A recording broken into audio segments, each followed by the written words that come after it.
গাজায় ইসরায়েলি হামলায় রেড ক্রসের 2 কর্মী নিহত হয়েছেন। খান ইউনুসের এক বাড়িতে হামলা চালালে ইব্রাহিম ঈদ এবং আহমেদ আবু হিলাল নামের 2 কর্মী নিহত হন। এক বিবৃতিতে এই তথ্য জানায় আন্তর্জাতিক রেড ক্রস কমিটি। এদিকে বৃহস্পতিবার থেকেই বিভিন্ন মানবিক সংস্থার মোট 107টি ট্রাক গাজায় ঢুকতে দিয়েছে আইডিএফ। তবে এগুলো প্রয়োজনের তুলনায় অতি সামান্য বলে জানিয়েছেন ওয়ার্ল্ড ফুড প্রোগ্রামের এক্সিকিউটিভ ডিরেক্টর সিন্ডি ম্যাককেইন। অন্যদিকে ওয়াশিংটনে ইসরায়েলের দূতাবাসের 2 কর্মী নিহত হওয়ার 2 দিন পরেই রবিবার ইসরায়েল সফরে গেছেন হোমল্যান্ড সিকিউরিটি সেক্রেটারি ক্রিস্টি নোম। গাজার মিডিয়া অফিসের তথ্য মতে উপত্যকার প্রায় ৭৭% এখন ইসরায়েলের দখলে। প্যালেস্টাইনের সব বয়সী সাধারণ মানুষ হত্যাসহ উপত্যকাটিতে ব্যাপক ধ্বংসযজ্ঞ চালিয়ে যাচ্ছে আইডিএফ। তাদের আক্রমণ থেকে রেহাই পায়নি আন্তর্জাতিক সহযোগিতা প্রদানকারী সংস্থাগুলো।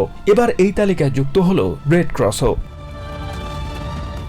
শনিবার গাজার দক্ষিণাঞ্চলের খান ইউনিসের একটি বাড়িতে হামলা চালায় ইসরায়েল। এতে রেড ক্রসের 2 কর্মী ইব্রাহিম ঈদ এবং আহমেদ আবু হিলাল নিহত হন বলে জানিয়েছে আন্তর্জাতিক রেড ক্রস কমিটি আইসিআরসি।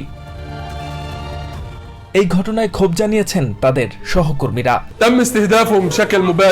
তাদেরকে কেন হত্যা করা হলো? কি দোষ ছিল তাদের? ইসরায়েল যা করছে তা ভাষায় প্রকাশ করার মতো না। তাদের কাজ শুধু অসহায় মানুষদের নির্বিচারে হত্যা করা। এভাবেই ধ্বংসের নেশায় বুঁদ হয়ে আছে ইসরায়েল। এদিকে ইসরায়েলের বাধার মুখে গত মার্চ মাস থেকেই বন্ধ ছিল গাজায় মানবিক ত্রাণবাহী ট্রাকের প্রবেশ, যে কারণে ব্যাপক খাদ্য সংকটের মুখে পড়ে প্যালেস্টিনিয়ানরা। তবে সম্প্রতি গাজায় অল্প কিছু ট্রাক প্রবেশের অনুমতি দিয়েছে দখলদার ইসরায়েল। আইডিএফ জানায় বৃহস্পতিবার জাতিসংঘ সহ অন্যান্য মানবিক সংস্থার মোট 107টি ট্রাক গাজায় ঢুকতে দিয়েছে তারা। তবে এগুলো প্রয়োজনের তুলনায় অতি সামান্য বলে মন্তব্য করেছেন জাতিসংঘের ওয়ার্ল্ড ফুড প্রোগ্রামের এক্সিকিউটিভ ডিরেক্টর সিন্ডি ম্যাককেইন। গাজায় বর্তমানে 500,000-এরও বেশি শিশু খাদ্য নিরাপত্তাহীনতায় রয়েছে বলেও জানান সিন্ডি ম্যাককেইন।